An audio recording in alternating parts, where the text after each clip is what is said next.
Alright, we return. I feel a little sickly today, but that's fine. It should be fine. Because we are continuing Pesterquest with volume 3. A King's Feast of Ass. Right. That's the title. The warnings that exist. Abusive Guardian. Well, that could be...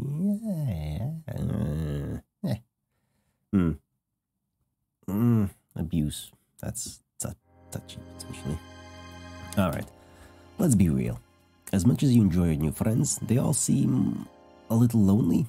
Like, maybe they don't have any friends besides the ones they talk to online. Probably. Is online friendship a reasonable alternative to a more traditional face-to-face friendship?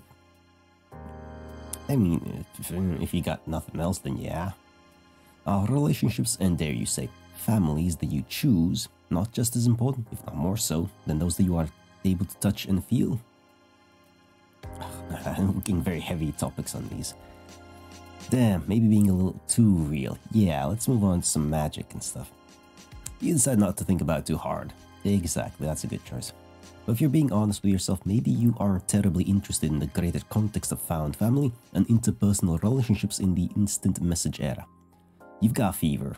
Oh yeah, I do. And the only cure for this disease called friendship is to mildly inconvenience a few teenagers. Right. As much of a delight as it's been to make a young boy face his existential future, rob a woman of her booze stash, and then self-reflect about the value of contextual relationships, it's all felt a little heavy-handed. What you need is an emotional palate cleanser. There are 2 kids left on this toward 4s, and both sound like they make exquisite friends.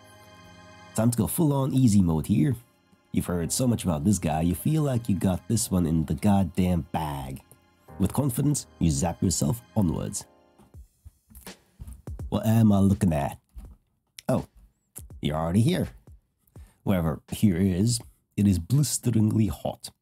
You now instantaneously regret your choice of apparel. Why did you instinctively put your hoodie back on over this robe? Gown? Who knows, who cares? You the mailman or male person? This must be Dave. Rose mentioned he talked a lot, and as you start to explain it, becomes apparent he is having this conversation at you, not with you. Wow. It is unbelievably humid. Oh, that sucks. Hot and humid? Fuck me. Person adjacent. Anyway, Egbert told me you'd show up eventually, which I never doubted for a second, since one of the core tenets of the United States Postal Service is that you visit your 4 extremely specific and spread out teenagers while sweating all over yourself. Yes, that is a very important tenet of the USP. Practically a crime to not be increasingly moist while out here delivering letters on the roof of a skyrise. Which, as you know, is the most effective and legal way to drop off the post. Clammier than a New England potluck and wandering around on the roof. Okay, with no package. It is actually really cool how much this kid seems to talk at you, but you are barely listening. Has the sun always been that red? Has the sky always been that wavy? I mean, I guess that's just Texas for you or something. I don't know. Are you alright? Now we're dying from heat stroke. You are hardly alright. You tug at the collar of your soggy mess of a hoodie. This is an overwhelming, oppressive heat. An almost impenetrable air fills your lungs as you try and take a series of shallower and shallower breaths. The world fades to white. Yeah. When you wake up, you're sitting propped up on a cheap futon in front of a large television.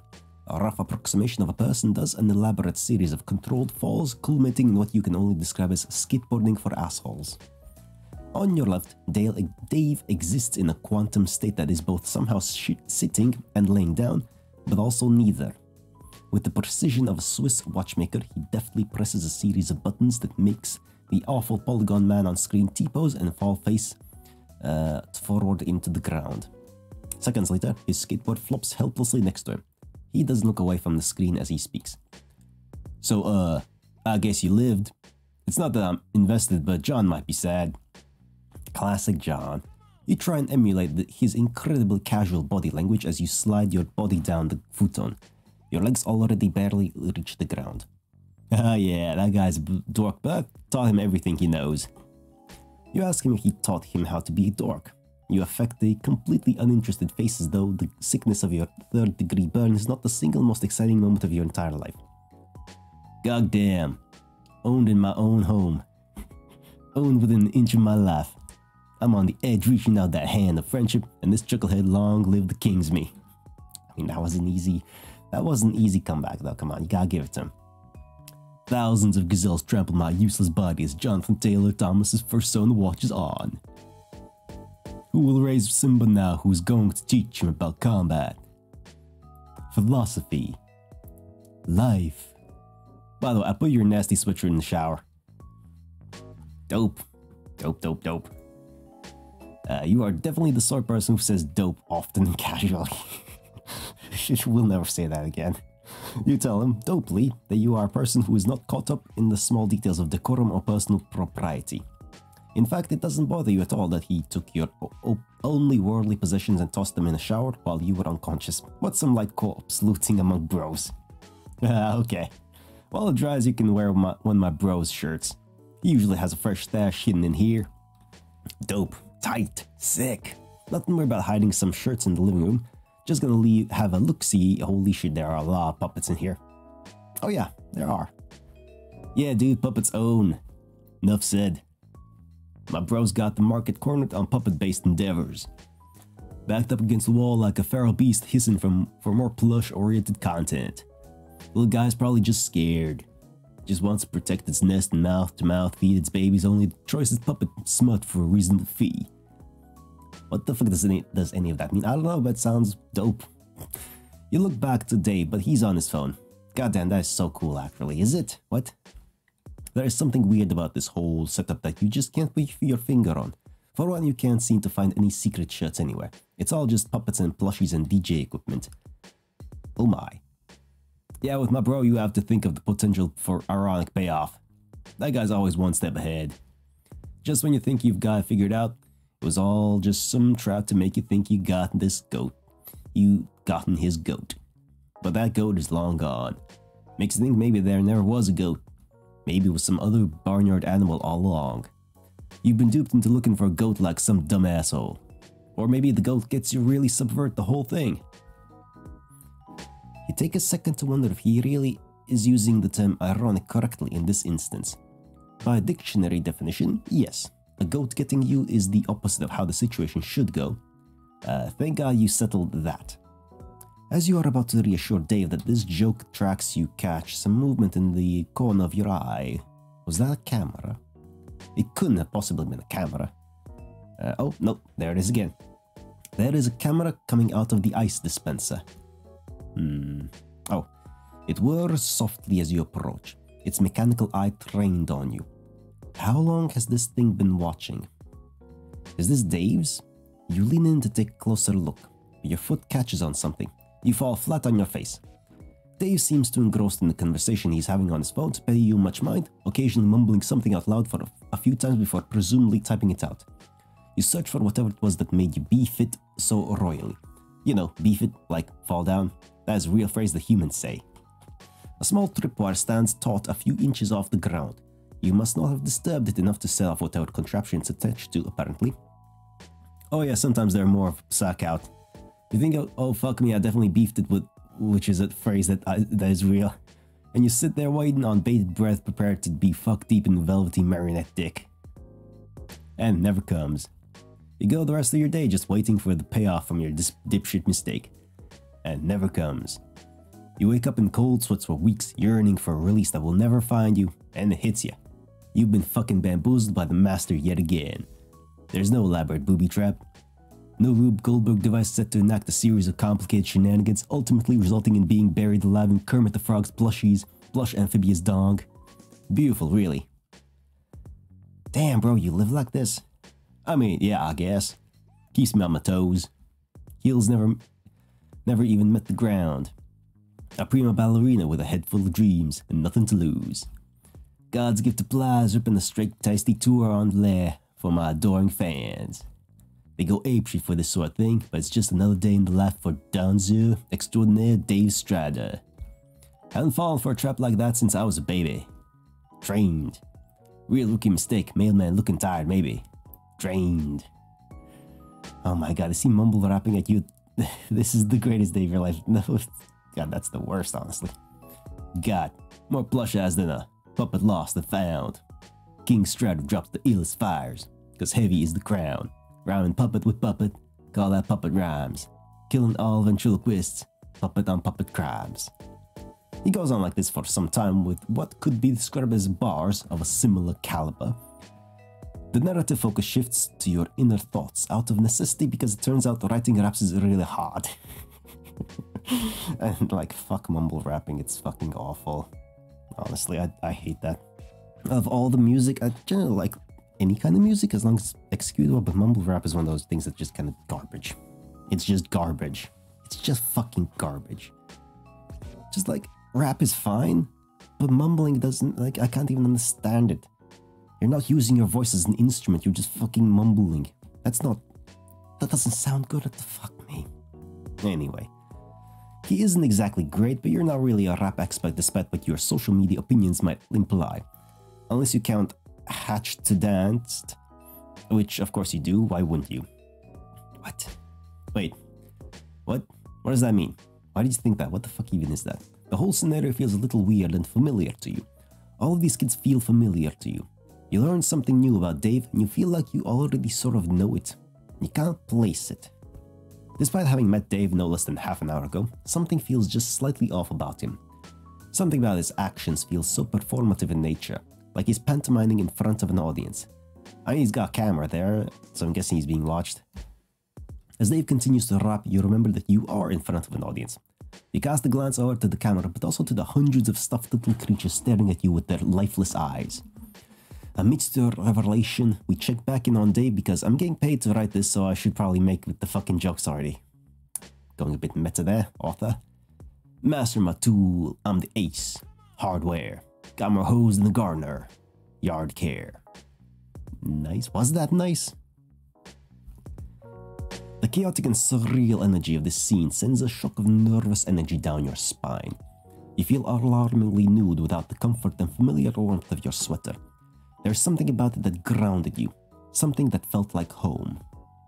Dave concludes his masterpiece with an elaborate series of yeahs and uhs, just as you see the camera turn away from him ever so slightly to focus on something else before retreating back into the ice dispenser. It almost makes it look a little bashful. That's kind of adorable, actually. Despite the fanfic you've written in your head about a cool kid and his new best robot friend, the reality of the situation sets in. You have yet to make friends with this character and it all has kind of felt surreal and weird to you. Maybe it's time to zap back and hard reset this continuity to try again. What does that mean? Feels like I'm missing an important part of the puzzle here. How did he hear that? How does this work exactly? Sometimes you just narrate what you're thinking. Kind of a baller move. Why has nobody called you out on this before now? You put your hand on the counter to stabilize yourself, and your fingers brush up against something clandestinely polo. Just barely poking out from beneath a pile of discount plush hoodies, Nobody's is a neatly retail folded shirt. Wear the shirt. It's on all caps. What could go wrong? Obviously you're going to put the shirt on. You don't want to be the only one not wearing a cool shirt. Do you need some privacy? I'm not sure where one layer of you ends and the other begins. Doubt the audience cares. Yeah, we can't really see ourselves. What? Oh, we can see ourselves. Oh, you guess being on camera like this is kind of fucking whack, you say. So pointedly, your sprite even shows up on screen for a second. Yeah, that's right. We went all out for this one. Yeah, we're a stick figure. We're just like one of those... We're literally just like one of those game pieces with legs. You were wondering if there was a place here that wasn't under constant surveillance. Like, how does this kid take a shit in peace? You know everyone's thinking it. Dope line questioning that I'm sure the public at large is eager to know the answer to, but my room isn't wired up, no. About to get you fired up though. Menageries multiply with my... Maybe not this second. Alright, damn. You accompany Dave down the hallway to his room. You hear the shower on as you pass the bathroom, and you peek in to see your hoodie and nice gown on the tile being uselessly wetted by a low-pressure stream. You're welcome, by the way. Dave motions you to go in first, giving you the privacy you need to change into an extremely starched polo shirt and nothing else. This color will not go well. This is absolutely what someone in 2009 would think is fresh as hell. You look around the room for a bit. There are so many things in here. This would be a 13-year-old's wet dream, but to you it just seems a little much. It's better than, empty walls. It feels like this is a bunch of things someone thinks they should like. Let the fan art reflect that you've put on the shirt at this point. There isn't a mirror in here, but you can tell that this is someone out there's idea of a look. The door opens and Dave is standing there, but not walking in. He's leaned up against the door frame sipping a juice. Where'd he get the juice? What the fuck? I want a juice. Hallway juice, my guy. Hallway juice. Okay. Well, you don't keep foodstuffs stashed around your house? That's what the kitchen's for. What do you do when you get hungry? Okay, the kitchen is for all the food, and like the closet behind me is where I keep like snacks and stuff. I always have a stash of like cookies and chocolates and stuff like that over there. No, that's not it. You mean you should usually just keep it in the fridge or whatever. Too obvious. Somebody help this useless clown. You're sure, Dave, that you have met many clowns in your day and only some of them are useless. Name one. You can't. Why did you say that? Clowns are awful. Everybody knows this. Except the insane clown posse. They're great. I haven't listened to any of their music, but they're fun. Just the idea of them existing is great. Anyway, I guess he's got you there. Despite the overwhelmingly plush decor of the rest of the house, there is a distinct lack of puppets in here. That's more my bros thing. Not that they aren't deliriously sick. Just a whole hospital ward full of the illest children you ever seen. Each one more up to pup than the last. Up to pup? Yeah, pup. Like puppets. You're gonna be honest, it doesn't really seem like his heart's in it. How do you mean? Well, it's just that he doesn't really seem to be all into the puppets. He is a little performative. Well, I guess I got my own stuff I'm into. Like, if I were to rank it 1 to 10, I'd say puppets are probably a solid 7. You got this kid on the ropes. Just one push. In fact, you'd even go as far as to say the puppet thing sort of sucks. It is extremely weird. The cameras, the hiding things like an animal, it all seems a little, whack. For a while, he just seems to look at you, almost as if he's sizing you up. There is a long stretch where Dave doesn't break eye contact with you as he finishes his cute little juice and crumples it up. He takes an ambitious shot at the trash can and misses by about 7.5 feet. Wasn't even aiming for that. Damn, I could have sworn I had game. You're throwing me off, my man. Yes, that is correct. You are a faithful employer of the postal service. I mean, I definitely believe you, but let's say I didn't. Let's say I had a cool friend who, even though they're too cool to care about details like this, they were a little skeptical of this whole situation. Maybe they'd want some proof you were who you said you were, before they let you get any closer to their friends. Just throwing that hypothetical out there. What proof could he possibly need? Say the oath. What? The oath. The male oath. Look, the thing about that is, I mean, unless you aren't really a mailman. Behind his sunglasses, Dave's eyes shift ever so slightly to what you might describe in a less immediately harrowing situation as a moderately priced-looking mall katana mounted to his wall. You realize that maybe now isn't the best time to come clean about your impeccable ruse. You can't believe you have managed to put yourself in mortal peril yet again. You wordlessly chuckle and shake your head. On the situations you get yourself into, haha. Dave, not privy to your private thoughts for once, looks on. Why, of course you can recite the mailman oath. You say with confidence that is as misplaced as it is unfounded. You perk up. Now is your time to shine. Maybe it's the proper color, but you are feeling good about this one. You got this. You've lied to tons of kids, which is not a good thing. One more and it will be smooth sailing from here on out. You open your mouth and there is a brief moment where everything feels like it is going to be okay. You immediately start sobbing and crumple into a disgusting mess on the floor. Fuck. Wow, okay. Jesus Christ. You're not oral middle. You'll never worry. You don't even have a real male mouth. You're fraud. You don't even know how much stamps cost. Oh my god. Jeez, just okay. It's gonna be alright there. Dave squats down next to your deflated body and pats you a little awkwardly on what he assumes is your shoulder. You say you're sorry if you tricked him. You just wanted to impress him because John said he was so cool. It's fun, I guess. Fuck, dude. Get hold of yourself. He tries to get up, but you are desperately clinging to his shirt, confessing everything. Confessing to made-up crimes you didn't even commit.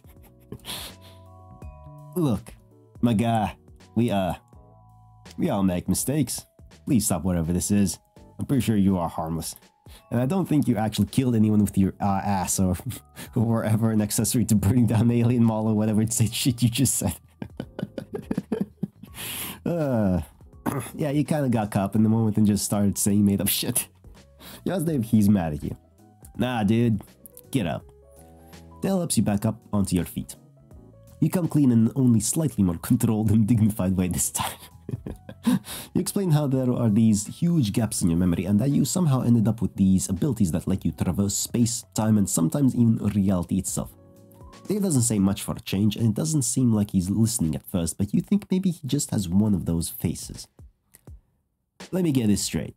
One day you just appeared in the suburb, no memories except that you have some mysterious teleportation power. You dig through some unsuspecting chump's mail looking for clues, and through some ridiculous universal happenstance, you just so happen to stumble upon the most gullible fucking dork in the universe. Befriend him. Also, I'm there via text. Egbert gives you a list of friends to visit, of all the choices available to you, myself included, and you go see Rose first. Rose fucking Lalonde. Even though we built up such a good rapport when I told John you weren't a real mailman. Called it, by the way. Your first instinct is to visit the most heavy-handed of all of us for some light kinship. A power move, I guess. Mailman out here wave dashing for friendship. Can't even spare a neutral A for old Stratter, huh? Won't even back into the corner and spam your ranged attack for the D-man. A tragedy in 2 acts. Both acts are titled Betrayal. You definitely understand what is being said and absolutely don't have to ask your friends what some cool video game words are. You are 100% not pulling the boldest "how do you do, fellow kids" the world has ever seen. Besides, is that really the thing to be focusing on right now? You fucking wound me, mailman, of course it is. Nothing is more important to me than this. They say that most humans only use 10% of their brain, that's because I'm using 90% of it to think how dare you. So anyway, you can really go anywhere. See anybody you want. Sounds nice. For all but a moment, the act drops and you see the corners of his mouth tighten a little. The fading afternoon light filters through his sunglasses at just enough of an angle to see his eyes shift ever so slightly towards the window. These subtle movements would surely be lost on most. If you weren't so focused on trying to read him, or even just slightly further away, you may have missed it yourself. There was almost a loneliness in his voice. It must be hard to live here by yourself, so far away from the people who care about you. It's possible that you have been so focused on trying to blindly make friends that you've forgotten then in front of you is a real living person. You can't help but wonder if there is something you can do. You said you could take people with you, right? Like if you could teleport John around, would that work with anybody? This is it. The path to this kid's heart is clear as day. Fuck what you just said now. That friendship juice is so close you can practically fucking taste it. You tried not to look excited, affecting Dave's cool persona as you say, fuck yeah, you can take people with you. You scope out your fingernails because for some reason that is what you do when you're acting cool. This works to the full extent it can, coming from someone who not but 7 minutes and 32 seconds earlier was rolling around on the floor, damp with their own tears. Did he have some place in mind? Yeah. I mean, I got some ideas I could bounce off you, I guess. How do you feel about? Shh. With a swift finger to his mouth, you cut him off. He doesn't seem to like that very much, but you still consider it a successful maneuver. There's no need for words between friends. You know just where he wants to go. Just think really hard about it. Think about where you want to be, Dave. Think about what is important to you. Think about what you really want. It will be more magical this way. Friendship is magic after all. You just made that up right now. Don't look it up. Damn, guess that's true.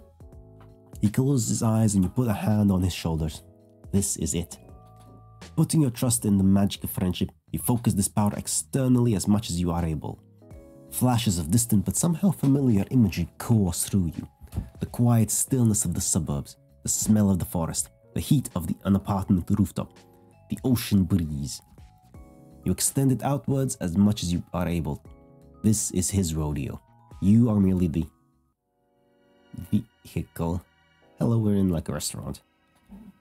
The fuck? Oh fuck yeah. The two of you stand near a sign that says, "Please wait to be seated." A very cheery hostess has a brief exchange with Dave and ushers the two of you to an open table. Oh hell fucking yeah. There is no mistaking it.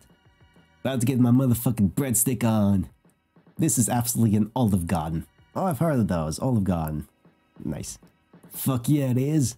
When you're here, you're family, dog. While you're still new to this, you can't really seem to detect any irony in his voice. You thought for sure he'd want to go see his friends. You thought you had him figured out. First and last mistake, mailman. But you'll learn. I'm a mystery. Got that history.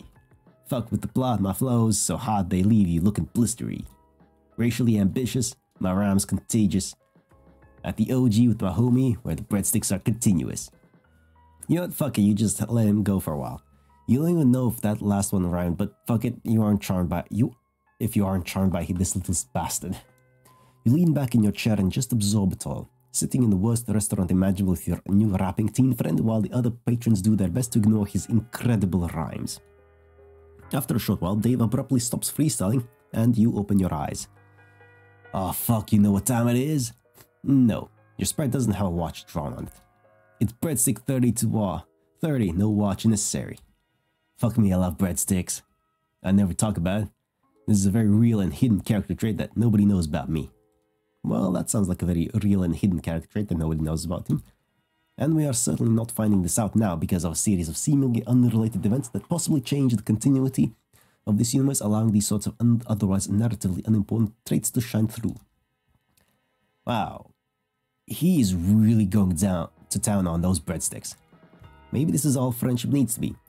Spending some quality face time with a solid bro and just absolutely decimating some bottomless breadsticks at a bad chain Italian restaurant. Maybe the real lesson here is friendship doesn't have to be a grand gesture or high adventure. Maybe the real friends... I understand you're having a moment, but I am absolutely going to eat your breadsticks if you don't stop talking about what friendship means to you. Fair enough, Dave. Yeah, man, whatever you want. Breadsticks. Get that bread, son. Fuck yeah, bread. Well, this took an unexpected turn, but I'm digging it. That's good. Neat. I enjoyed that one. That was neat. That was neat. Some hidden dark undertones at first. With the cameras and shit like that. There's some fucked up shit going behind the curtains there, but you know what? No, we don't need to know that. We don't need the bad endings. We're fine. We're fine with that. We're good with that. Yeah, we're good with just breadsticks in Olive Garden. Alright. I think that's... yes. Good. Neat. Dave's solid. Dave's solid. Neat. Alright then. Cool. Be back in a moment.